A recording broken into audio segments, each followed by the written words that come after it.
Justiça do Estado do Ceará.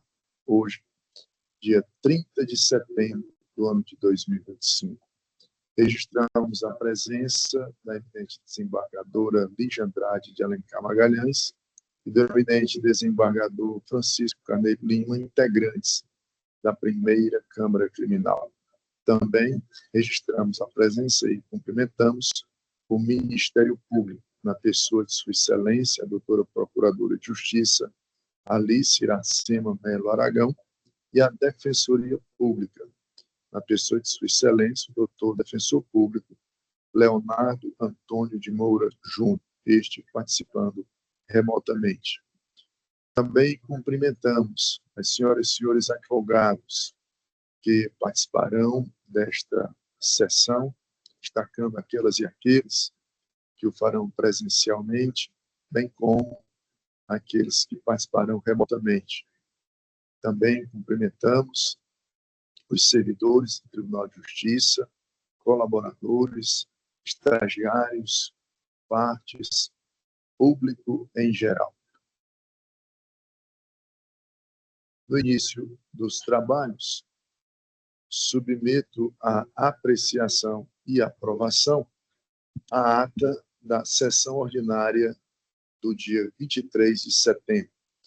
Podemos considerá-la aprovada ou alguma restrição? Pela aprovação. Pela aprovação.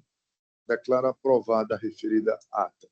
Registro a ausência justificada da desembargadora Lira Ramos de Oliveira, que encontra-se em gozo de férias.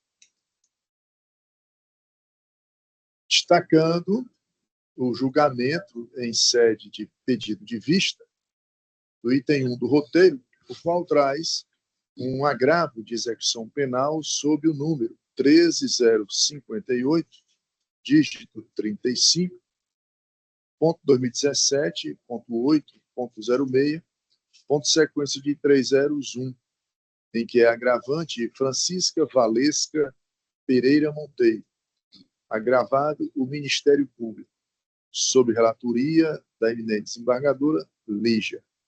Na sessão ocorrida no último 23, após sustentação oral realizada pela doutora Maria Viviane de Vasconcelos, seguida de manifestação também da Procuradoria de Justiça, a eminente relatora pediu vista dos autos para melhor exame da matéria enfocada. Desembargadora Lígia, em mesa? Sim. Vossa Excelência tem a palavra. Deixa eu ver se... O meu computador está tentando conectar. Vou chamar alguém aí.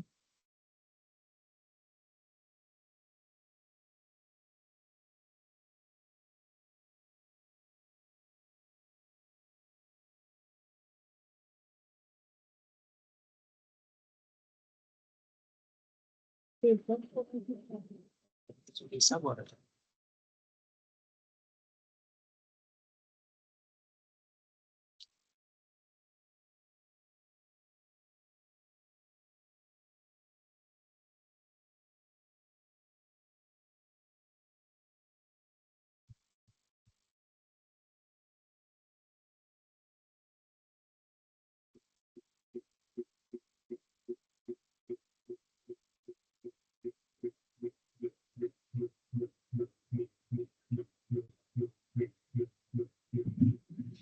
Boa tarde a todos.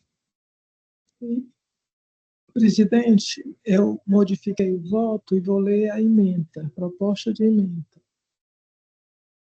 Emenda. Agrava a execução penal, processo administrativo disciplinar. Decisão que homologou a falta grave e alterou a data base para aferição de novos benefícios. Pleito de anulação de homologação de falta grave. Desproporcionalidade da sanção aplicada. Não subsunção de condutas individualizadas ao rol de falta grave. Ausência de consequência concreta.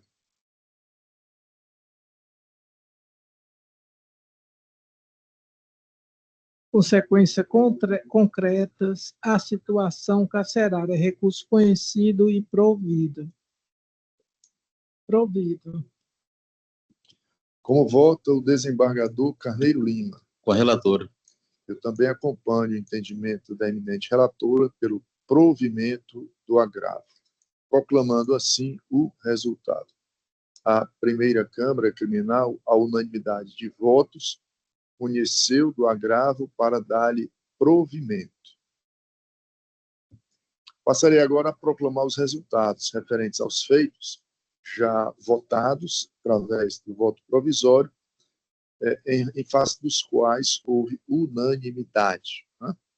Por isso, todos os que foram anunciados, já se sabe, foram julgados por votação unânime. Na sequência, passaremos ao julgamento dos feitos com pedido de sustentação oral. Destacando os processos extra pauta, item 1, parcialmente conhecido e denegado. 2, não conhecido. 3, não conhecido. 4, conhecido e denegado. 5, conhecido e denegado. 6, parcialmente conhecido e denegado. 7, conhecido e denegado. 8, será julgado com sustentação oral. 9, conhecida e concedida a ordem. 10, será julgado com sustentação oral. 11, não conhecido. 12, não conhecido. 13, conhecido e denegado. 14, parcialmente conhecido e denegado. 15, conhecido e denegado. 16, conhecido e denegado. 17, prejudicado. 18, conhecido. Não, item 18, relatoria. Relatoria da desembargadora Lígia. Vejo aqui que foram por unanimidade também. Conhecido e denegado. 19, conhecido e parcialmente concedido. 20, será julgado com sustentação oral. 21, conhecido e denegado. 22, conhecido e denegado. 23, conhecido e parcialmente concedido. 24, não conhecido. 25, não conhecido. 26, prejudicado. 27, conhecido e concedido. 28, não conhecido. 29, concedida a ordem em menor extensão para determinar magistrada de piso a data mais breve possível. Quero crer que seja para a realização da audiência de instrução. Isso, signar a audiência. Ok. 30, conhecido e denegado. 31, conhecido e denegado. Em julgamento, embargos de declaração. Item 1, conhecidos e rejeitados. Reconhecendo-se de ofício a existência de erro material. 2, conhecidos e parcialmente acolhidos. 3, conhecidos e parcialmente acolhidos. Julgando processos de pauta número 38. Item 1, apelação conhecida e provida. De ofício declarada extinta a punibilidade do apelado pela prescrição com esteio, no artigo 107, inciso 4 do Código Penal Brasileiro. 2, parcialmente conhecido e provido o recurso. 3, conhecido e desprovido. 4, conhecido e provido. 5, processo de minha relatoria, votei pelo conhecimento e desprovimento do recurso em sentido estrito. A desembargadora Lígia acompanhou o voto do relator. Segundo o meu roteiro, falta o voto do desembargador Carneiro. Saberia dizer se já votou? Votei. Com o relator. Então, julgamento por unanimidade, conhecido e desprovido. 6, conhecido e desprovido. 7, conhecido e parcialmente provido. 8, parcialmente conhecido e desprovido. 9, conhecido e desprovido. 10, conhecido e desprovido. 11, conhecido e provido. 12, conhecido e desprovido. 13, conhecido e desprovido. 14, conhecido e desprovido. 15, conhecido e provido. 16, conhecido e provido. 17, será julgado com sustentação oral. 18, conhecido e desprovido. 19, conhecido e desprovido. 20, conhecido e desprovido. 21, conhecido e desprovido. 22, conhecido e desprovido. 23, conhecido e desprovido. 24, conhecido e desprovido. 25, conhecido e desprovido. 26, conhecido e desprovido. 27, conhecido e desprovido. 28, conhecido e desprovido. 29, conhecido e desprovido. 30, conhecido e parcialmente provido. 31, conhecido e desprovido. 32, conhecido e desprovido. 33, conhecido e desprovido. 34, conhecido e provido.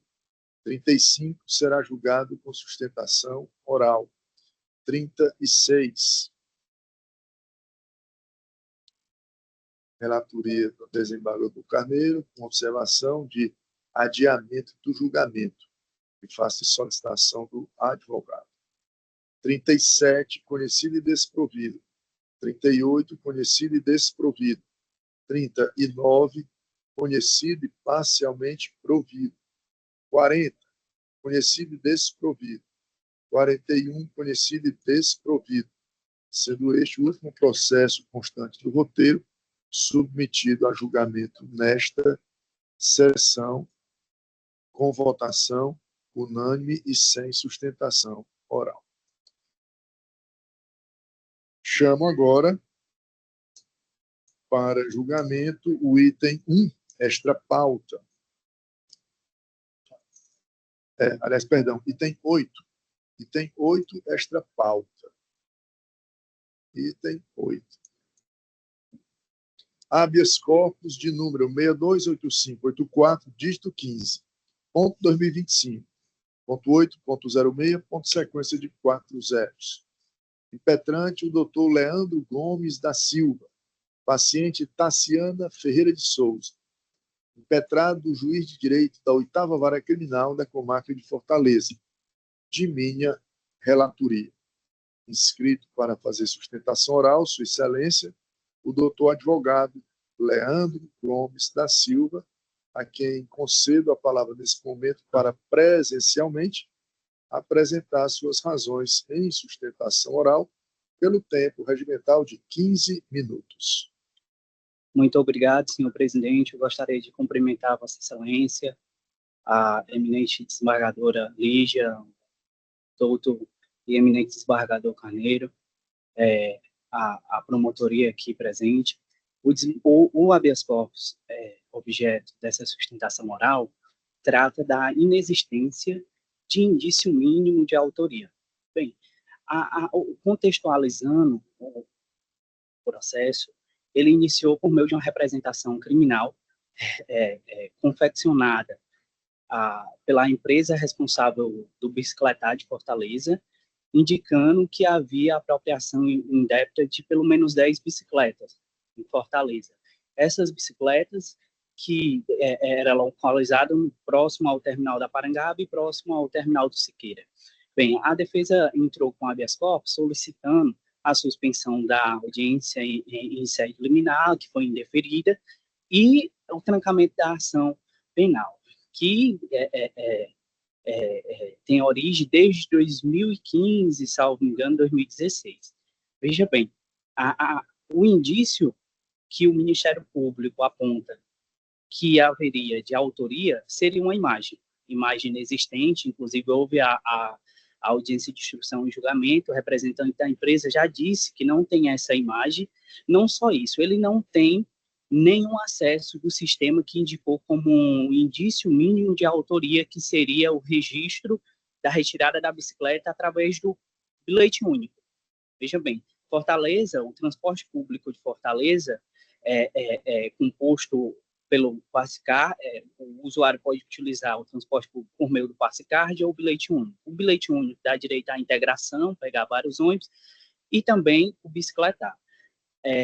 Pouco antes desse fato, a paciente ela tinha perdido toda a documentação, registrou isso em sede de delegacia, mas mesmo assim veio ser a denunciada. Então, constatando a ausência de indício mínimo, não só de autoria, mas de materialidade, hoje, o que a defesa suscita aqui em sede de habeas corpus é o trancamento da ação por inexistência mínima de indício de autoria. É isso, presidente, eu devolvo a palavra a Vossa Excelência. Pois não, agradecemos. Com a palavra, a eminente Procuradora de Justiça, a doutora Alice Iracema, para, em igual tempo, apresentar suas razões. Boa tarde a todos, excelentíssimo senhor presidente da primeira Câmara Criminal, desembargador Mário Parenteófilo Neto, senhores desembargadores integrantes dessa Câmara, senhora Lígia Andrade de Alencar Magalhães, senhor Francisco Arnedo Lima, minhas atenciosíssimas saudações, excelentíssimo senhor doutor Leandro Gomes da Silva, que ocupa aí a tribuna de defesa, meus cumprimentos, os demais advogados que aqui se encontram, doutora Larissa Sacramento Marinho, Paulo, César e Lívia, são todos os servidores da Justiça, meus cumprimentos atenciosos, policial militar que faz a nossa segurança, meus cumprimentos, as pessoas, os advogados que estão na sala virtual, meus cumprimentos. Eu sempre inicio minha fala,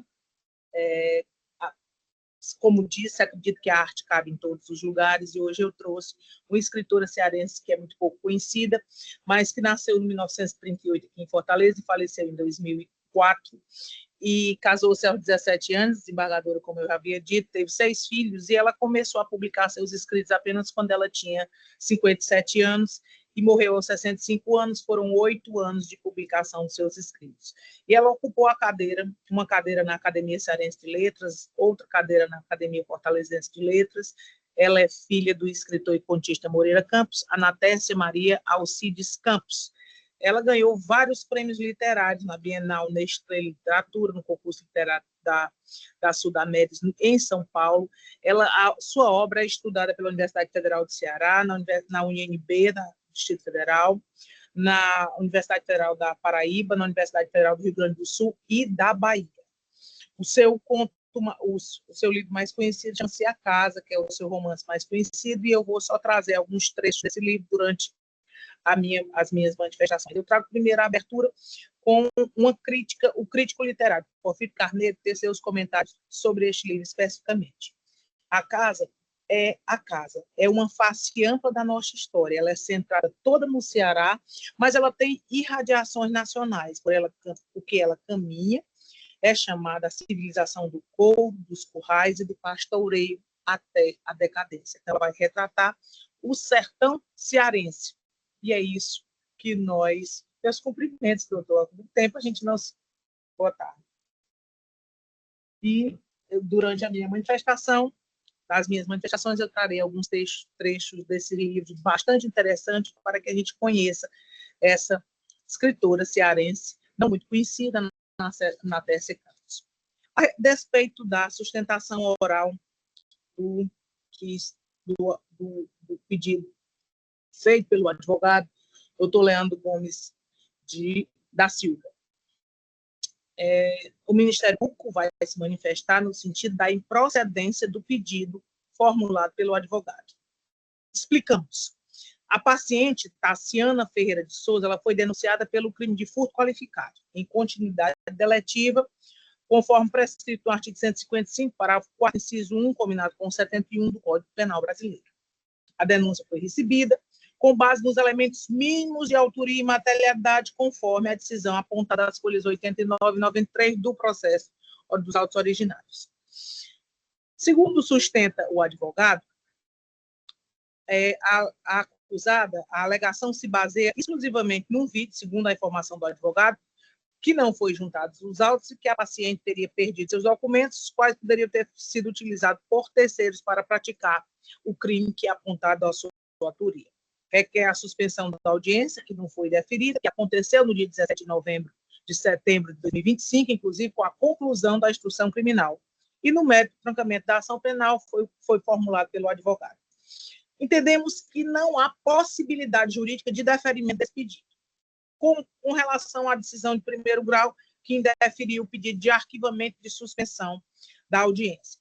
Ele destaca que a denúncia não se lastreia exclusivamente no vídeo que o advogado mencionou, mas nos registros de acesso ao sistema de bicicleta, indicando a sobretação de pelo menos 10 unidades de bicicleta, com a devolução apenas dos pinos das bicicletas, configurando rompimento de obstáculo, exatamente se encaixando perfeitamente na descrição prevista no Código Penal brasileiro. O juiz assentou que a ausência do vídeo não impede o prosseguimento da instrução, podendo, inclusive, a prova ser produzida até as alegações finais, conforme previsto em lei.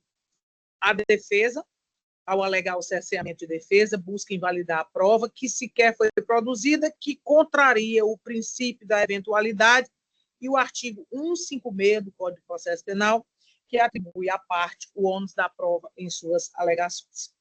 O pedido, entendemos que o pedido liminar foi corretamente indeferido pelo relator, desembargador Mário Parente Teófilo Neto, que reconheceu, inclusive, a inexistência do constrangimento ilegal e a presença de indícios mínimos para a persecução penal, conforme a decisão interlocutória que repousa as folhas 28 e 30 dos autos. Ademais, entendemos que o habeas corpus não é a via adequada para análise aprofundada de provas, sendo medida excepcional, cabível apenas quando a manifesta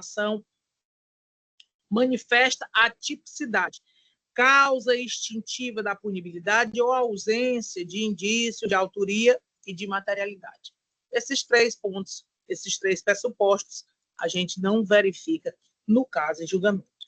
A denúncia, ela descreve com clareza a qualificação dos acusados, a tipificação penal, atendendo todo o previsto no artigo 41 do Código de Processo Penal e também verificamos, evidentemente, como já foi dito aqui, que no dia 17 de setembro de 2025 ocorreu a audiência, que foi pleiteado o impedimento da realização dessa audiência, onde, na oportunidade, foi encerrada a instrução probatória.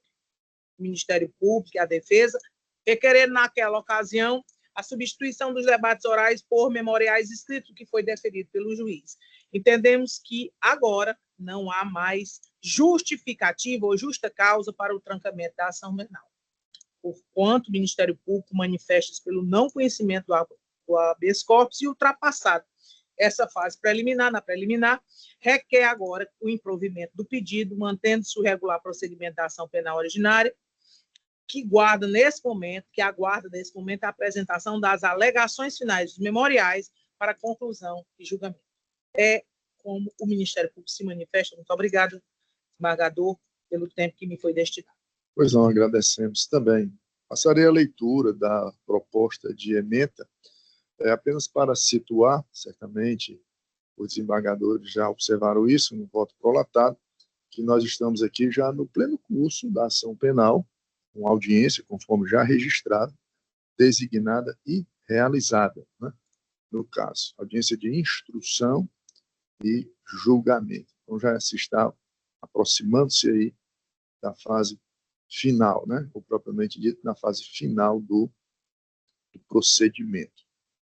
E se requer o trancamento da ação penal. Então, eu venho destacando quanto às questões em discussão.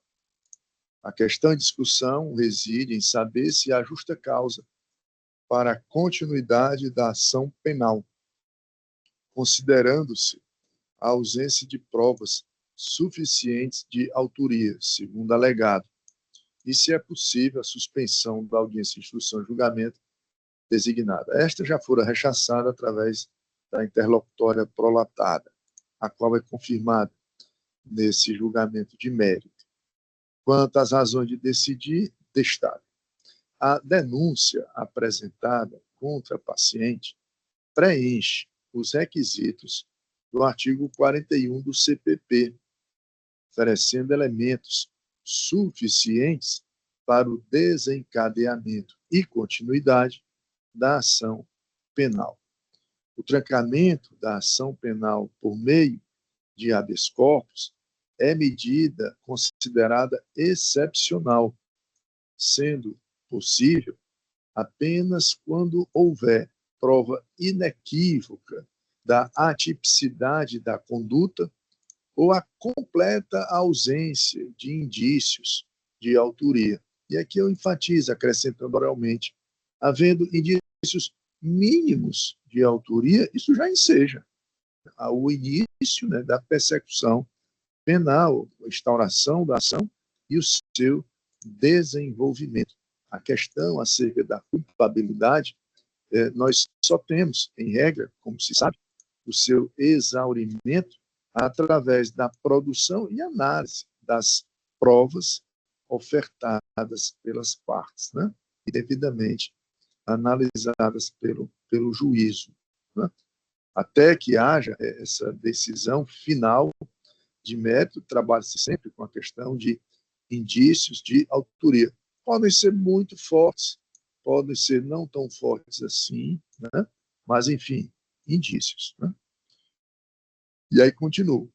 A jurisprudência do Supremo Tribunal Federal e do Superior Tribunal de Justiça aponta que a alegação de falta de justa causa não pode ser acolhida quando a denúncia atende aos requisitos legais e quando há indícios suficientes de autoria. Por isso é que, em regra, quando observamos aqui o habeas corpus pedindo trancamento, né, do inquérito, não foi oferecida a denúncia ainda, né? Ok, é possível manejar o habeas corpus nesse tocante, mas não é o comum que se vê, né? Não é o comum que se vê. Porque se há efetivamente uma ausência completa de indícios, não há materialidade, isso já passa pelo crivo da autoridade judiciária quando aprecia a denúncia ofertada, né? Então, não foi só o delegado que viu indícios aqui, não foi só o Ministério Público que viu indícios aqui, o julgador também, que viu indícios nesse caso, né? Por isso que a jurisprudência se forma nessa linha. Atendidos os requisitos do artigo 41, reconhecidos pelo Poder Judiciário, como se falar, né? Nessa questão, em sede de habeas corpus, pelo menos, sem que haja o envolvimento fático probatório, como se falar da ausência de indícios de autoria. E aí, continuo. A alegação de cesseamento de defesa em razão da falta de um vídeo que não foi incorporado aos autos não configura só por si nulidade, haja vista que é possível a apresentação de outros meios de prova, né, para demonstrar a culpabilidade. Portanto, o meu voto é no sentido de conhecer parcialmente da ordem e, na extensão conhecida, denegar. Colho o voto da desembargadora Lígia. Com o eminente relator. Colho o voto do desembargador Carneiro. Também acompanho disso, relator. Proclamo assim o resultado. A primeira Câmara Criminal, à unanimidade de votos, conheceu parcialmente do habeas corpus para denegá-lo. O próximo processo é o do item 17, já de pauta, né? Saímos dos extra-pauta e chegamos aos processos de pauta, item 17.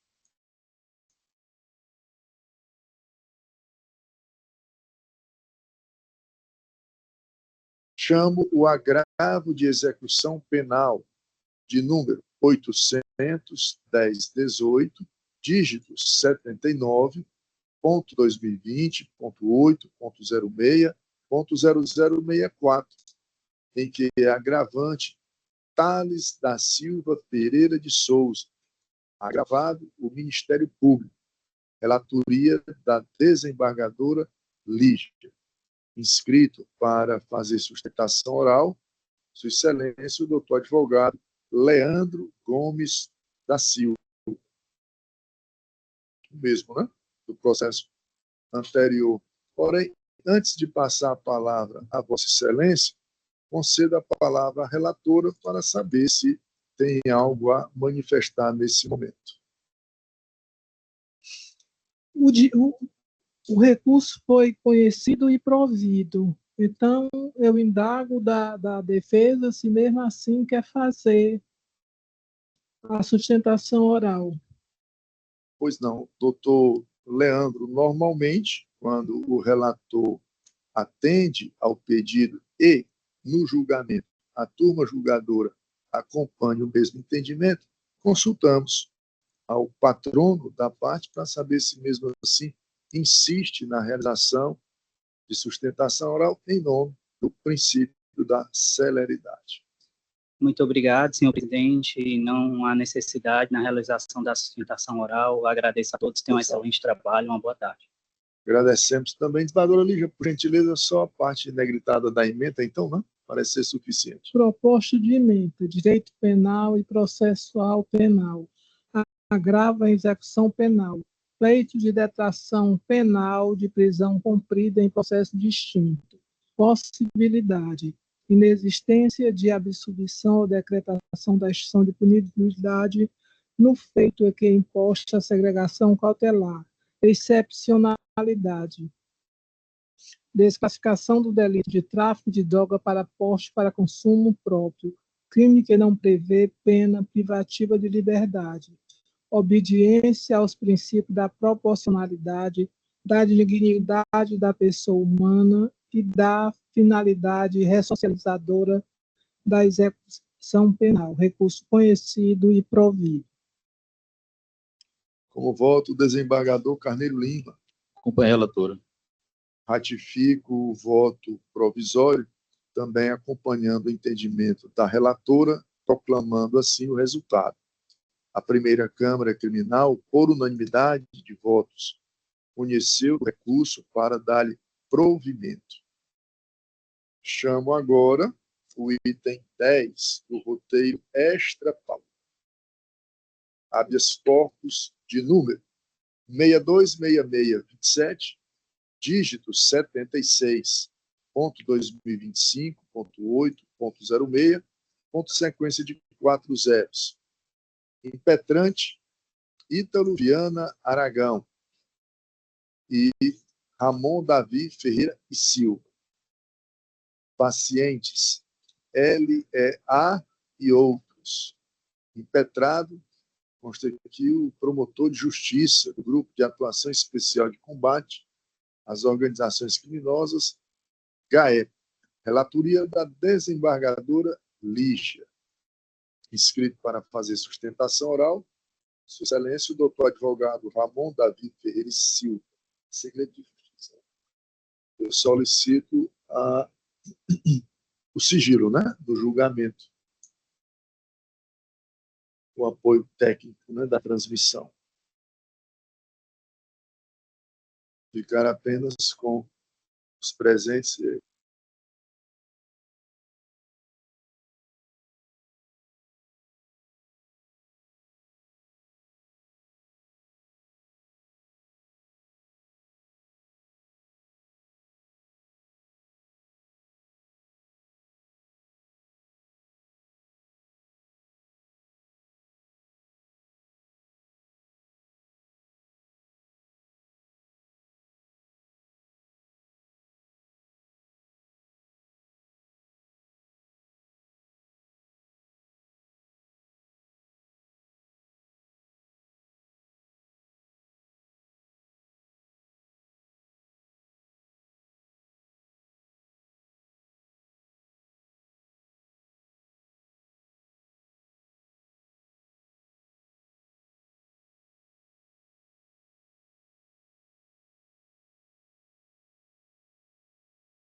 necessariamente se inclui um juiz, né? Sob pena de nós estarmos aqui passando por cima, né, de quem teria a competência para determinar essa pretensão, para deferir ou não. Né? Me parece que é o órgão jurisdicional que tem essa competência para deferir ou não. Eu concordo, a aplicação da súmula 14, todos nós aqui aplicamos. Né? O ato já foi praticado, então que se permita o conhecimento à parte. Não se pode permitir conhecimento de diligências que serão feitas, né? Enfim, mas do que já aconteceu, mandados já cumpridos, né? O mandato da consórcio está em andamento. Não, ele não pode ver. Uma vez cumprido, sim, o ato já foi realizado, né? Ok, tranquilo. Mas a minha dúvida aqui é quanto a essa questão do juiz, né? No caso, o juiz integrante da vara de combate a organizações criminosas, né? Não ser aqui apontado como autoridade coatora, né? Mas me parece que esse aspecto não foi analisado, não, né? Tá, eu vou fazer o seguinte, eu vou pedir vista desse processo. Questão... Pois não, doutor? Excelência, o senhor permite uma questão de fato? Sim, é sobre esse assunto, né? Isso. Pois não. Sim, excelentíssimo senhor presidente, nobre relatora, ilustre representante do MP, por sinal, a casa é um dos meus livros preferidos. Eu gosto muito daquele termo, a melhora da morte. Ilustre desembargador. Senhores, na realidade, nós cogitamos incluir também como autoridade coatora o magistrado responsável pelas decisões, porém nos chegamos à dificuldade de que dentro do PIC não constam os requerimentos feitos à autoridade judicial. Depois de muita pesquisa, nós identificamos que não é a VDOC, a Vara de Delitos de Organizações Criminosas, mas sim a Vara Local de Itaitinga, embora envolva diversas pessoas. São 40 investigados, 30 prefeituras, 8 empresas. Sim, mas esse PIC foi aberto mediante uma solicitação junto ao juízo, né? Não foi. Não. O Ministério Público abre PIC assim. É porque a época em que foi aberto, 2017, ainda não havia essa obrigatoriedade. Salvo engano, o STF passou a exigir de... Sim, 2022. Mas aí o MP solicita. Assim acontece conosco aqui. Pronto. Recebemos várias petições do Ministério Público, já de investigações em andamento, e o órgão julgador determina a continuidade ou não, mas tem que ser informado. Pronto. Foi informado. E aí peticiona, né?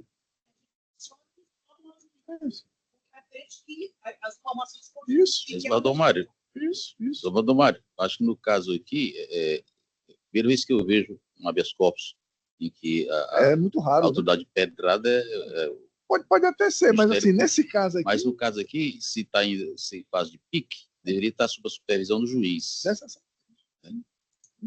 Mesmo que fosse anterior à mudança de entendimento do Supremo, mas como eu estou dizendo, a doutora Alice está confirmando. O Ministério Público peticiona informando a existência do PIC, dizendo o que foi que houve, né? E aí o órgão jurisdicional diz, não, tudo bem, dê continuidade. Ou não dê continuidade, né? Ou dê continuidade em parte, né? Enfim. A defesa teve uma certa dificuldade em localizar qual seria o juízo que estava sendo peticionado. Após o habeas corpus, de fato, nós solicitamos a autoridade competente, até hoje não analisado, e... Sim, mas aí, no caso, teria que ser incluído, né, o juízo, né? Como eu disse, eu vou pedir vista dos autos, até para pesquisar, inclusive, né, qual seria essa autoridade coatora jurisdicional, né, com função jurisdicional, ok? Então, fica suspenso o julgamento em face do pedido de vista. Obrigado, excelências.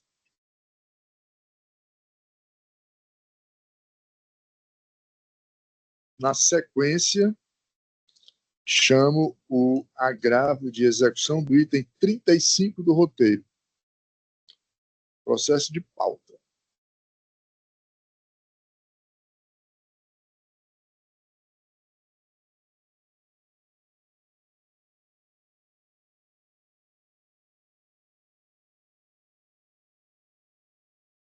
Item 35 do roteiro. Agravo de execução penal de número 11798, dígito 51.2014.8.06.0154. Agravante Juvenal Holanda Brasil Neto. Agravado o Ministério Público. Relatoria do desembargador Carneiro Lima.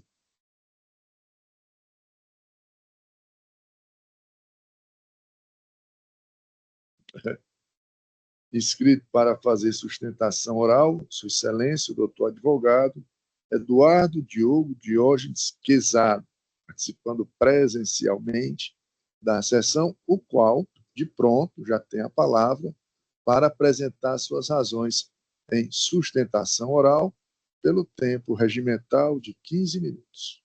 Excelentíssimo senhor desembargador presidente desta primeira Câmara Criminal do Tribunal de Justiça do Estado do Ceará, doutor Mário Parente Teófilo Neto, excelentíssimo senhor desembargador Francisco Carneiro Lima, relator do presente agravo e execução, excelentíssima senhora desembargadora Lígia Andrade de Alencar Magalhães, componente da tríade da trinca julgadora, excelentíssima doutora procuradora de Justiça Alice Aragão, senhores serventuários de Justiça, a quem os cumprimento na pessoa da doutora Larissa, que sempre nos atende com muita cordialidade. Tentarei ser o mais breve possível. A matéria trazida é muito simples, doutor Mário. O apenado fora condenado na origem por um crime praticado nos idos dos anos 2000, uma lesão corporal praticada na direção de veículo automotor, e inicia o cumprimento de pena no regime semiaberto, tem a sua natural progressão para o regime aberto e, cumprido mais de 80% da reprimenda aplicada a si, quando uma das condições do regime ao qual estava submetido, o regime mais brando aberto, seria a apresentação mensal para justificar suas atividades, ele deixa de fazê-la em novembro de 2014, retornando logo em seguida em dezembro do mesmo ano de 2024. Peço perdão. E diante da comunicação da Comep, instado a se manifestar, o Ministério Público, inicialmente de primeiro grau, ele opina pela intimação do apenado para justificar a falta. E, a despeito de intimação, acompanhando a movimentação processual, o apenado faz, justifica a falta de comparecimento, porque se encontra atualmente submetido a tratamento médico para TDAH, inclusive colaciona aos autos as receitas médicas do tratamento, o acompanhamento, todo ele emitido através de um sistema chamado MEMED, que atesta as datas que foram emitidas e certificados, e justifica que simplesmente esqueceu-se de apresentar em novembro de 2024, requerendo que o juízo primevo convertesse, na verdade, não houvesse a regressão de regime, mas apenas a sua advertência. E a despeito da justificativa apresentada, da opinião do Ministério Público atuando no primeiro grau, o juízo singular da primeira vara de execução penal de Fortaleza, doutora Lígia, ele regride o regime do apenado para o semiaberto e o coloca sob monitoramento eletrônico, inclusive tempo que ele já goza suficientemente para retornar ao regime aberto, mas encontra-se aguardando a apreciação do juízo primevo quanto a essa progressão para o regime mais brando. Então, o que se roga aqui é no acolhimento da justificativa apresentada, está corroborada pelos atestados médicos e relatórios médicos, doutor Mário, anexado ao processo. O próprio Ministério Público de primeiro grau, o doutor Silvio Lúcio, manifestou-se favorável ao provimento deste agravo em execução penal, e a defesa entende que a ausência de apenas um mês, quando já cumprido mais de 80% da pena imposta a si devidamente justificada não pode ser considerado fato grave apta a regredir de forma definitiva o regime para um regime intermediário. Então, roga-se pelo provimento do agravo de execução penal, substituindo a regressão do regime por uma advertência e retornando o agravante para o regime mais brando, o qual seja o aberto. É o que requer. Pois não, doutor. Com a palavra, o Ministério Público por igual tempo. Excelentíssimo senhor desembargador presidente da primeira Câmara Criminal do Tribunal de Justiça do Estado do Ceará, desembargador Mário Parente Teófilo Neto, senhores desembargadores integrantes desta Câmara, senhora Lígia Andrade de Alencar Magalhães, senhor Francisco Carneiro Lima, minhas atenciosíssimas saudações. Excelentíssimo senhor doutor Eduardo Diogo Diógenes Quezado, que ocupa a tribuna de defesa, meus cumprimentos aos demais advogados que estão na sala virtual e aqui na sala presencial, Larissa Sacramento Marinho, Paulo, César e Alívio, servidores da Justiça, que tão cordialmente, como diz aí o doutor Eduardo, nos recebem, nos atendem, policial militar que está aqui fazendo a nossa segurança, senhores e senhoras. Continuando nossa incursão sobre o livro da Anatécia Campos, ela fala no momento seguinte: o sertão não é mais a vastidão de terra sem limites. Começara a ser demarcado por cercas e arames farpados. Prevalecia antigamente só a marca única do proprietário no lado direito da ris. Hoje, tudo mudou. Exatamente. O Ministério Público, agora sobre o tema, vem se manifestar nesse agravo de execução penal, interposto por Juvenal Holanda Brasil Neto, e se insurgiu contra a decisão da primeira vara de execuções penais da comarca de Fortaleza, que determinou a sua regressão cautelar do regime prisional aberto para o semiaberto. A decisão, que é combatida, ela foi proferida no dia 29 de abril de 2025, senhor desembargador relator Francisco Carneiro Lima. Ela fundamentou-se na ausência injustificada do apenado no núcleo do albergado, no ALB, como disse o doutor, sem prévia comunicação ao juiz, e como esclareceu o doutor, ele se esqueceu de que cumpria aquela pena. Tal conduta, além de configurar descumprimento das condições impostas ao regime aberto, revela descompromisso com a fiscalização judicial que vulneram a ordem pública, justificando plenamente a retomada da vigilância estatal mais próxima. A defesa também alegou que o apenado deixou de comparecer em novembro de 2024 por estar acometido de transtorno de adaptação, ansiedade generalizada e TDAH, inclusive doenças atualíssimas que, se a gente for apontar, a maioria das pessoas, dos brasileiros carregam esses sintomas, cujos os sintomas, como ele disse, não estão estabilizados. Sustentou ainda que não foi intimado para justificar a ausência, apontando suposta nulidade da decisão. É certo que o Ministério Público de Piso inicialmente manifestou-se pelo provimento do recurso. Segundo grau, a Procuradoria, em parecer, opinou pelo improvimento, destacando que a regressão cautelar está devidamente fundamentada, está amparada no poder geral de cautela do juízo da execução.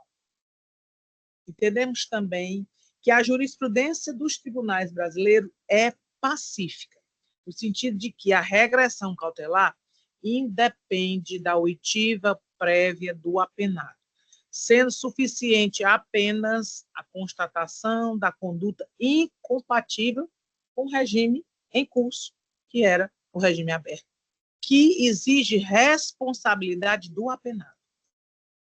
A ausência ao NUAB, sem justificativa válida, na época, configura falta grave nos termos do artigo 50, inciso 5, da Lei de Execução Penal, a LEP. O relatório do desembargador relator confirma a legalidade da decisão e determina a inclusão do feito na pauta de julgamento. Concluímos, o Ministério Público de segundo grau, que o recurso deve ser conhecido e deve ser desprovido, mantendo-se a decisão que regrediu cautelarmente o regime prisional do agravante. Requerendo, então, o conhecimento do agravo interposto e, no mérito, o seu improvimento para que seja mantida a decisão que determinou a regressão de regime, porque é uma medida e foi uma medida necessária para a preservação da ordem pública e da efetiva ressocialização do apenado. É assim que nos manifestamos. Pois não, concedo a palavra ao eminente relator Carneiro Lima para apresentar o seu projeto de emenda. Inicialmente, meus cumprimentos ao desembargador Mário, desembargadora Lígia, doutora Alice, doutor Leonardo, doutor Eduardo Diogo, mais advogados presentes, força pública, servidores. Faça a leitura do projeto de emenda.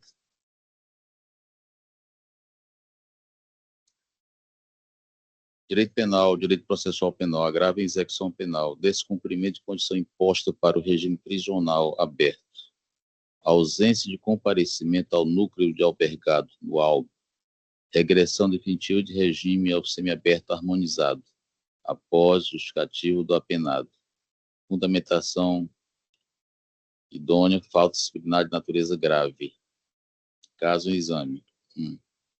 Agravo de execução penal interposto em face de decisão proferida pelo juiz de direito da primeira vara de execução penal da comarca de Fortaleza, que determinou a regressão definitiva do regime prisional do aberto para o semiaberto harmonizado, após o justificativo do apenado.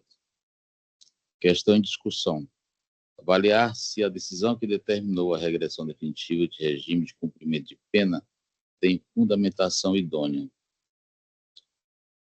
Razões de decidir. 3. Infere-se que o apenado cumpria pena em regime aberto com obrigatoriedade de comparecimento mensal ao núcleo de albergado quando sobreveio notícia de que ele, reeducando, deixou de apresentar-se ao NUALB em novembro de 2024, sendo então, em decisão exarada, movimento 274, determinada a regressão cautelar ao regime semiaberto mediante monitoramento eletrônico, sendo, posteriormente, após a apresentação justificativa, determinada a regressão definitiva. 4. O apenado tentou justificar a ausência ao NUALB sob o argumento de que foi diagnosticado com transtorno de adaptação, transtorno de ansiedade generalizada e transtorno de déficit de atenção e hiperatividade, estando em processo de busca e de estabilização dos sintomas, anexando receita com prescrição médica datada de 22 de novembro de 2024 para uso do medicamento Venice-OD. 5. Entretanto, segundo o receituário médico ancorado nos autos, o apenado está sendo acompanhado regularmente por médico psiquiatra desde o ano de 2023, ou seja, a intercorrência médica não foi algo inesperado. E mais, a consulta ocorreu no dia 22 de novembro de 2024, a revelar que o recorrente poderia ter comparecido ao NUALB nos dias anteriores ou posteriores ao referido atendimento, já que só é necessário comparecer apenas uma vez por mês, ou pelo menos justificando a impossibilidade de fazê-lo ou não fazê-lo. Todavia, o que fez após a decisão de regressão cautelar do regime prisional? Só fez após a decisão de regressão do regime cautelar prisional. 6. O descumprimento de condição imposta para o regime prisional aberto, consistente na ausência de comparecimento mensal no ALB, configura falta grave, com a consequente regressão definitiva de regime, após a devida manifestação do apenado, como ocorreu na espécie. Inteligência dos artigos 50, inciso 5 e 118, inciso 1, ambos da Lei de Execução Penal. Dispositivo e tese. Recurso conhecido e desprovido. É o meu voto, Excelência. Pois não. Eu ratifico o voto provisório já exarado, acompanhando o entendimento do relator, destacando aqui que no voto apresentado pelo eminente relator, nos coloca uma reflexão, né, importante sobre o fato, né? a consulta médica e o diagnóstico, né, teriam sido apresentados na data de novembro, né, de 2024. E Vossa Excelência coloca que desde o ano de 2023 havia o acompanhamento por médico psiquiatra, né? Então, nos parece que não se estaria diante, pelo menos de maneira comprovada, necessariamente, de um motivo de força maior, um fato superveniente, né, que acontecera e que exatamente impedira da pessoa cumprir com a obrigação, né, obrigação de fazer, de se apresentar uma vez por mês, como também no voto é destacado, né, o apenado, e não o fez. O Ministério Público já vê na ótica da falta de compromisso, que também faz sentido, né, nessa análise também. Então, se há o requisito, se há a obrigação, é para ser cumprida. E a lei é clara quando estabelece a regressão do regime, quando há o descumprimento. Né? No nosso ver aqui, na nossa análise, lamentável, sem dúvida lamentável, né? Por conta do conhecimento que temos de como funciona, né, o sistema carcerário, né? Uma oportunidade que a pessoa tem, né, de progredir, enfim, deixa passar, né, por uma falta cometida. Mas, enfim, é a previsão legal, né? É o que a lei exige. A gente concorde ou não concorde, né? A lei exige. Né? Eu costumo dizer que juiz todo dia fala o que não quer, né? Como assim fala o que não quer? Ele tem um entendimento que é dele, mas tem a lei. Faz o que se tem a lei? Né? Fazer o quê, né? Diante da previsão normativa, né? Então, há sempre esse choque de entendimentos, né? Do sentimento que se possa ter, mas também da necessidade de se aplicar a norma cientificamente, tecnicamente, de acordo com as exigências do direito, né? Então, em face desses aspectos, vendo aqui que, ok, a consulta foi posterior, né? Mas não é, na circunstância traçada aqui, né? Não é certamente algo novo que veio acontecer e que estaria determinando aqui, de maneira plausível, justificada, a ausência àquele comparecimento. Né? Então, por essas razões, acompanho o voto do relator. Como voto a desembargadora Lígia. Acompanho o relator. Proclama assim o resultado. A primeira Câmara Criminal, por unanimidade de votos, conheceu do agravo de execução penal para negar-lhe provimento nos termos do voto do relator. Na sequência, chamo o item 20, extra pauta, sustentação virtual. E, boa tarde, doutor, até uma próxima vez. Extra pauta, item 20.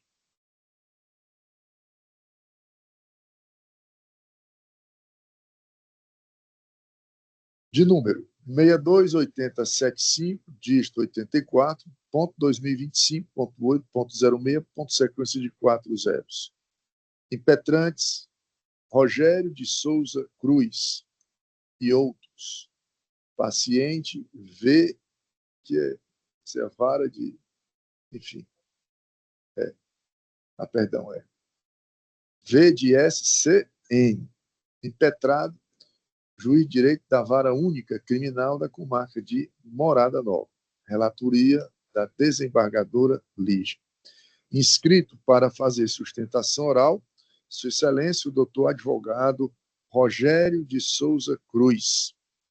Participando remotamente, a quem concedo a palavra para apresentar suas razões em sustentação oral, pelo tempo regimental de 15 minutos.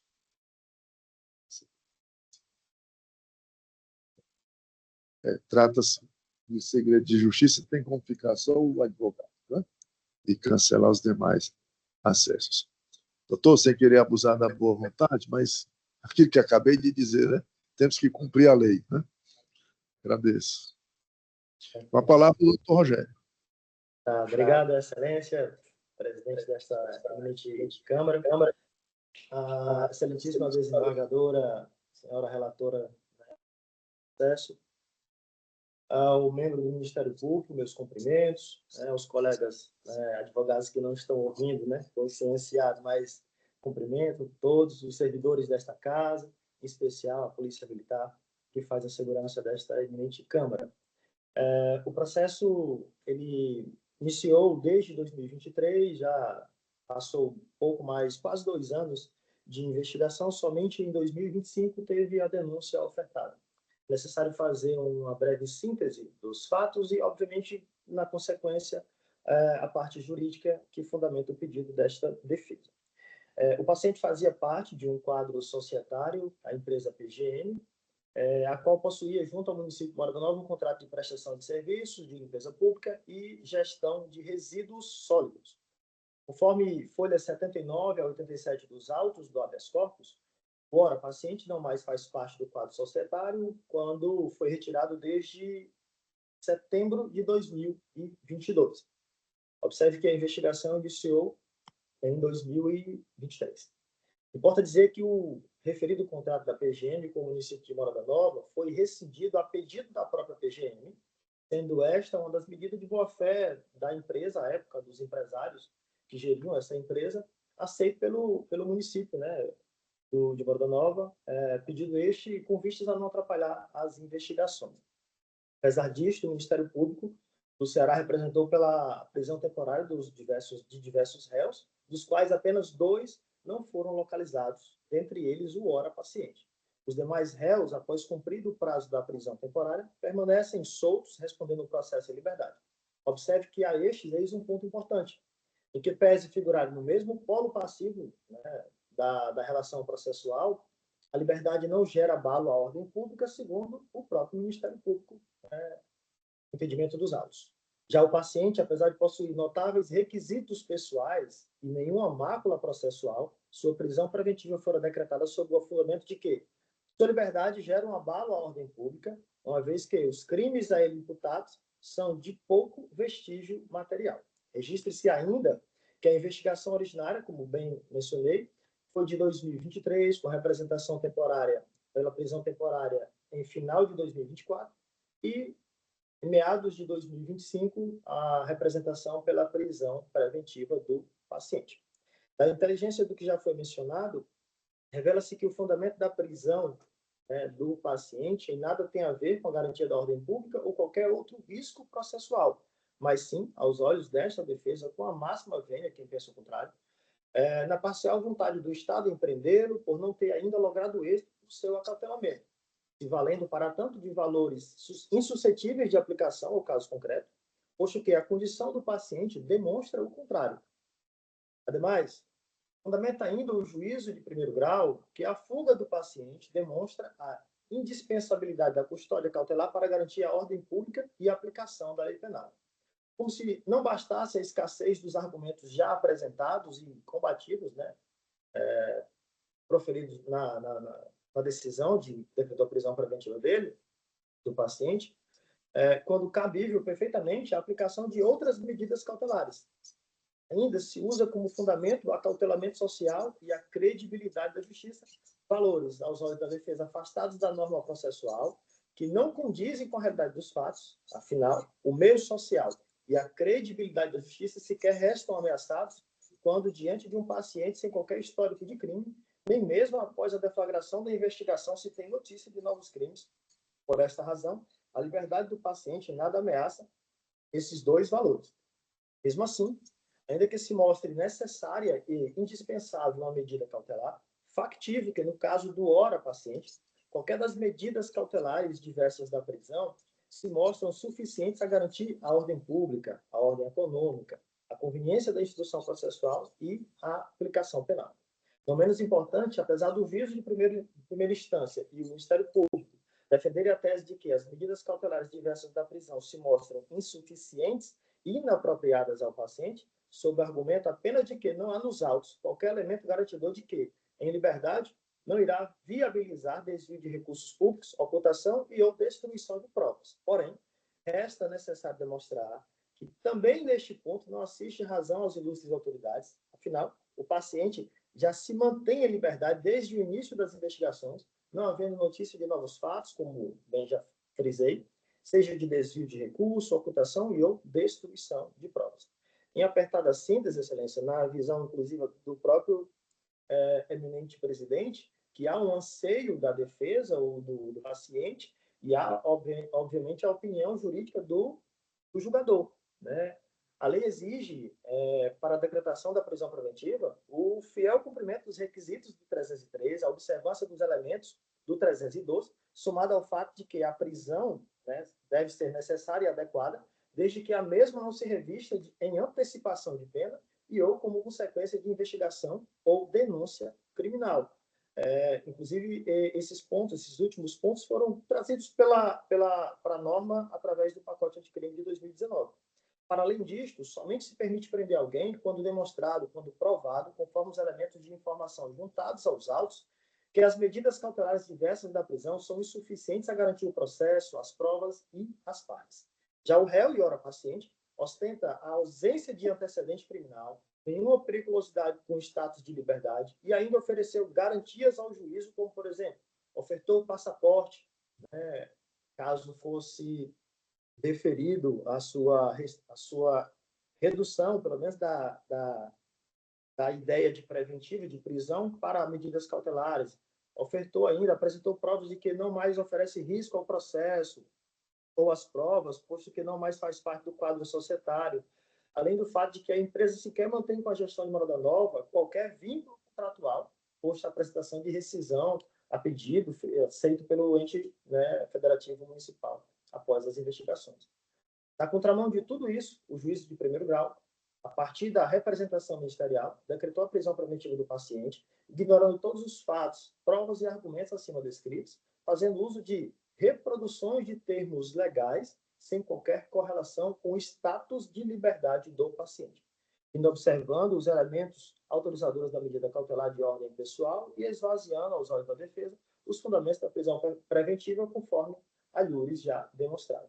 No tocante à suposta fuga do paciente, cumpre mencionar, com todo respeito dessa defesa sobre quem advoga a tese contrária, de que o paciente se vê diante de um decreto de prisão que reputa ilegal, a julgar pelo fato de ostentar condições pessoais favoráveis a medidas cautelares menos gravosas e mediante uma análise comparativa de sua situação pessoal com a dos demais corréus, somente se decretou a prisão para os réus que não haviam sido localizados, sendo esta representação uma manifesta revolta do Estado pelo fato de terem os acusados optado por se defenderem das medidas cautelares a se entregarem.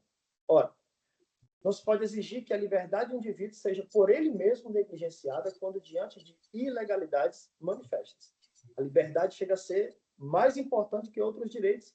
Sem ela, a bem da verdade, muitos outros sequer coexistem. Não se mostra razoável e muito menos aceitável impedir o retorno da liberdade de um indivíduo que resiste à lesão ou à ameaça de lesão de um direito fundamental. Tanto é que assim que a própria Constituição privilegiou a resistência dessa lesão, com o instituto heróico chamado de habeas corpus, do qual se faz uso por meio desta ação. O texto constitucional possibilita o uso do habeas corpus não somente para os casos de prisão ilegal, mas também para os casos de ameaça de prisão ilegal, como no caso do ora paciente.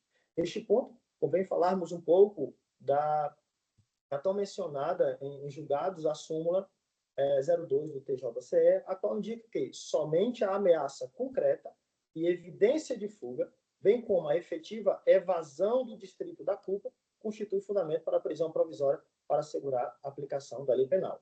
Ao revés do verbete da súmula, o paciente não demonstrou efetiva evasão do distrito da culpa, uma vez que apresentou elementos que mais caracterizam suas raízes no distrito da culpa do que mesmo sua evasão, além de dar ao Estado elementos de garantia de que a fuga não é sequer cogitada, oferecendo para tanto seu passaporte, endereço de sua família, inscrição de suas filhas na rede de ensino, né, do Estado, não havendo que se falar em ameaça ou evidência de fuga. A bem da verdade, quem quer fugir não faculta ao Estado o direito de reduzir sua liberdade, mas a mantém por meios próprios ao arrepio da lei. O caso do paciente é contrário ao que preceitua a súmula 02 do TJCE, o que, por esta razão, não deve a súmula impedir a substituição da prisão preventiva por medidas cautelares diversas da prisão. Com tudo exposto, Excelência, requer-se de Vossa Excelência que se digne a substituir a prisão preventiva do paciente em medidas cautelares diversas da prisão, previsto no 319, além de outras a serem definidas por Vossas Excelências, sem prejuízo de todos os demais pedidos apresentados no habeas corpus. É como a defesa se manifesta, Excelência. Pois não, doutor. Com a palavra, o Ministério Público, por igual tempo. Excelentíssimo senhor desembargador presidente da primeira Câmara Criminal do Tribunal de Justiça do Estado do Ceará, Mário Parente Teófilo Neto, excelentíssimos senhores desembargadores integrantes desta Câmara, senhora Lígia Andrade de Alencar Magalhães, senhor Francisco Carneiro Lima, minhas atenciosíssimas saudações. Excelentíssimo senhor doutor Rogério de Souza Cruz, advogado de defesa, meus cumprimentos, senhora Larissa Sacramento Marinho, Paulo, César e Lívia, a quem saúdo, servidores dessa Câmara Criminal, policial militar que faz a nossa segurança, meus cumprimentos, findando nossa participação aqui com o texto da Natécia Campos, encerrando aqui um pontual parágrafo do livro A Casa. Há muitos anos, quando fui doada de porta cerrada, o novo dono mandou ferrar o tabuado da minha grande porta com seu ferro. Posse vã. Aconteceu no tempo em que já se iniciava a lei nova, com novos costumes, onde o tempo do rei velho, com seus preceitos, findara-se. Exatamente. O tempo do rei velho findou-se aqui em Morada Nova, a partir da investigação do Ministério Público, que prendeu preventivamente, aqui tem decretado a prisão do Valdísio de Souza Costa Neto. O Ministério Público, para se manifestar nesse habeas corpus, impetrado em favor do paciente Valdísio de Souza Costa Neto, empresário, investigado por crimes graves contra a administração pública, pedido de substituição da prisão preventiva por medidas cautelares diversas da prisão. Como se observa nos autos, o paciente é apontado como sócio da empresa PMG Construções e Locações Limitada, contratada pelo município de Morada Nova para serviços de limpeza urbana, gestão de resíduos sólidos. Ocorre que, no procedimento investigativo criminal impetrado pelo Ministério Público, senhora desembargadora relatora, tinha como linha de investigação o suposto cometimento de infrações político-administrativas do prefeito de Morada Nova e o Instituto de Meio Ambiente de Morada Nova, o IMAM, em conluio com empresários, 6 dos investigados ao total, que prestavam serviço ao poder público municipal, mormente serviços de varrição, capinação, poda de árvores, coleta e destinação dos resíduos sólidos, notadamente a empresa PMG Construções Limitada. Bem, as investigações se iniciaram na Procap, conduzidas pelo GECOC, que é um grupo especializado em crimes de fraude contratual, peculato e associação criminosas relativos a municípios. É um núcleo dentro da Procap. E relatou fortes indícios da prática de todos esses crimes, além de pagamentos superiores a 10 milhões de reais aos proprietários dessa empresa, baseado em medições que não existe e a ausência de fiscalização efetiva do município. A decisão que decretou a preventiva do paciente, ela foi decretada no dia 21/3/2025, e ela fundamentou-se na gravidade concreta das condutas do paciente, risco de reiteração delitiva, necessidade de garantir a ordem pública e a aplicação da lei penal, especificamente diante da fuga do paciente, que ele não foi encontrado quando foi feita a busca e apreensão na Operação Terra Limpa, no dia 30/10/2024. O Ministério Público demonstrou que o paciente demonstrou as folhas 45 e 58, que ele, Valdísio de Souza Costa Neto, continuava operando informalmente na empresa, pois após a alegada saída societária dele, e os pagamentos eram realizados sem qualquer controle técnico, com base em estimativas subjetivas, conforme os depoimentos colhidos, as folhas 45 a 56 dos autos principais. A alegação de ausência de contemporaneidade não se justifica. E, diversamente do que alega o advogado do impetrante, o magistrado de origem decretou corretamente a prisão preventiva, uma vez que estavam presentes a materialidade e suficiência indício de autoria nos termos do artigo 312 e 313, inciso 1 do Código de Processo Penal. Bem ainda por se encontrar ele foragido do distrito da culpa, o que motivou a decisão do magistrado, ressaltando a gravidade concreta dos crimes contra a administração pública, que foram esclarecidos na denúncia, que era peculato, associação criminosa e falsidade ideológica, com indicações de elevados prejuízos financeiros a Bucó, o pequeno município de Morada Nova, bem como o fato de ainda se manter como proprietário de fato da empresa investigada, PMG Construções. Ademais, não há como covalidar a eventual fuga do distrito da culpa, uma vez que o mandado de prisão encontra-se em aberto, configurando-se ainda mais a necessidade de garantia de aplicação da lei penal, requisito também autorizador da prisão preventiva nos termos do artigo 302 do Código de Processo Penal, 312. Nessas condições, demonstra a evidência, o potencial risco de o paciente acabar se furtando a futura punição pela prática dos delitos em apuração, justificando assim a imperatividade de sua prisão para assegurar a aplicação da lei penal, conforme súmula número 2 do Egrégio Tribunal de Justiça do Estado do Ceará.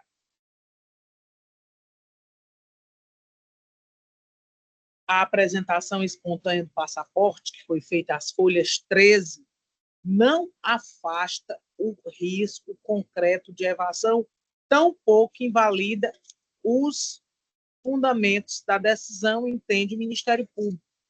Ademais, eventuais condições pessoais favoráveis não representam obstáculo à manutenção do confinamento cautelar, quando demonstradas as necessidades e a necessidade da conveniência da custódia. É esse o posicionamento do Superior Tribunal de Justiça, em decisão proferida no dia 24 de 2 de 2025, no HC 53.544 do Rio de Janeiro, relator ministro Érico Sumarão. Desde mesmo garante a liberdade condicionada à aplicação de medidas cautelares diversas da prisão, normalmente pela condição de foragido da justiça, que é o que o impetrante é, pela gravidade que o paciente é, pela gravidade concreta da conduta e o risco de reiteração delitiva, dada a condição de ainda ser sócio de fato da empresa investigada, que é a PMG Construções e Locações. A jurisprudência citada pelos impetrantes não se aplica ao caso concreto, pois os precedentes tratam de situações. Ele citou a jurisprudência do Superior Tribunal de Justiça. E essa jurisprudência, ela se aplica a situações de menor gravidade e sem indícios de continuidade deletiva, e aqui, nesse processo, há elementos que indicam atuação estruturada e reiterada para desviar os recursos públicos do município de Morada Nova com envolvimento de agentes públicos e também de agentes privados, como é o caso do paciente. O Ministério Público, em todas as fases do processo principal, na denúncia, no parecer, no relatório, sustentou a necessidade da prisão preventiva como medida proporcional e adequada à gravidade dos fatos e à complexidade da organização criminosa e a necessidade de preservar a instrução criminal. Diante da gravidade dos fatos apurados, diante da fuga do paciente, da ausência de elementos que afastem o risco da reiteração delitiva, da insuficiência das medidas cautelares diversas, o Ministério Público requer a manutenção da prisão preventiva de Valdir de Souza Portanório, com a denegação da ordem de habeas corpus, por ser uma medida necessária para a garantia da ordem pública e para a aplicação efetiva da lei penal, é como nos manifestamos nesse momento. Então, agradecemos, doutora. Com a palavra, o eminente relator, desembargador Carneiro Lima, desembargadora Lígia, para apresentar a sua proposta de emenda. Obrigado, senhor presidente. Eu passo a ler a proposta de emenda. Penal, processo penal, habeas corpus. peculato, falsidade ideológica, associação criminosa. Mandado de prisão preventiva em aberto. Tese de ausência de fundamentação idônea. Decreto prisional devidamente fundamentado. Garantia da ordem pública e da ordem econômica. Gravidade concreta do delito. Montante substancial desviado dos cofres públicos.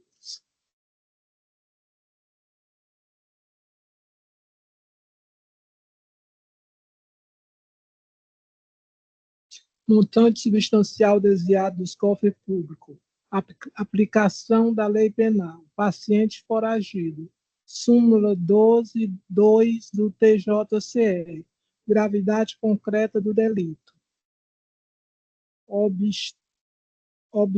Obstaculiza esvaziamento do periculo libertatis, pelo mero decurso do tempo, condições pessoais favoráveis, irrelevante ante a necessidade de custódia, medidas cautelares alternativas, insuficiente, ordem conhecida e denegada, caso em exame. Habeas corpus impetrado contra ato do juiz de direito da Vara Única da Comarca de Morada Nova, o qual decretou a prisão preventiva do paciente conquanto suposta possibilidade de aplicação de medidas cautelares menos gravosas. Questão em discussão. As questões em discussão se baseiam em averiguar se a ausência de fundamentação idônea para a decretação da prisão preventiva, considerando a necessidade de demonstração dos requisitos legais, verificar se existe contemporaneidade entre os fatos investigados e o decreto prisional. 3. Analisar se a condição de foragido do acusado configura fundamento suficiente para a manutenção da custódia cautelar. 4. Examinar se as condições pessoais favoráveis do paciente são suficientes para afastar a necessidade da prisão preventiva. E 5. Averiguar a possibilidade de substituição da custódia cautelar por medidas alternativas menos gravosas. Razões de decidir. O periculo libertatis demonstrado pela gravidade concreta do delito, evidenciado pelo montante de R$ 10.092.123,54, desviado dos cofres públicos e pela continuidade das ações criminosas entre 2022 e 2023. Ademais, a necessidade na prisão para garantir a aplicação da lei penal é confirmada pela condição atual de foragido do acusado, uma vez que o mandado prisional expedido não fora cumprido até o momento. Em que pese o íntere entre a ocorrência do delito e a decretação da prisão preventiva, é certo que a gravidade concreta do delito imputado ao paciente obstaculiza o esgotamento do periculo libertatis, apenas pelo decurso do tempo, afastando, pois, a alegada ausência de contemporaneidade. Sob tal ótica, as eventuais condições pessoais favoráveis ostentadas pelo paciente não têm o condão por si sós de assegurar a concessão da liberdade provisória, especialmente quando inequivocamente demonstrada a necessidade de manutenção da custódia cautelar pelos fundamentos concretos já delineados. Com efeito, uma vez exauridas as razões que indicam a necessidade de manutenção da Constituição, revela-se manifestamente inviável a substituição da prisão por medidas cautelares diversas, prevista no artigo 319 do CPP, porquanto esta se mostraria flagrantemente insuficiente e inadequada para neutralizar o risco concreto representado pela liberdade do acusado. 4. Dispositivo. Ordem conhecida e denegada. Esse é o meu voto. Como voto, o desembargador Carneiro Lima. Com a relatora. Também ratifico o voto provisório já exarado, acompanhando o entendimento da eminente relatora, frisando, né, que diante de tudo que foi colocado, né, e analisado, efetivamente medidas cautelares não surtiriam o efeito que se espera da lei, né? Portanto, acompanho o voto da relatora. Proclamo, assim, o resultado. A primeira Câmara Criminal, por unanimidade de votos, conheceu do habeas corpus para denegar. Bem, não há mais nenhum processo a ser julgado, nem com, nem sem sustentação oral. Eu indago a doutora Larissa, coordenadora da primeira Câmara, para que nos informe quantos processos efetivamente julgados em 2 horas de sessão. 74 processos julgados durante os nossos trabalhos. Algum registro a constar em ata antes do encerramento?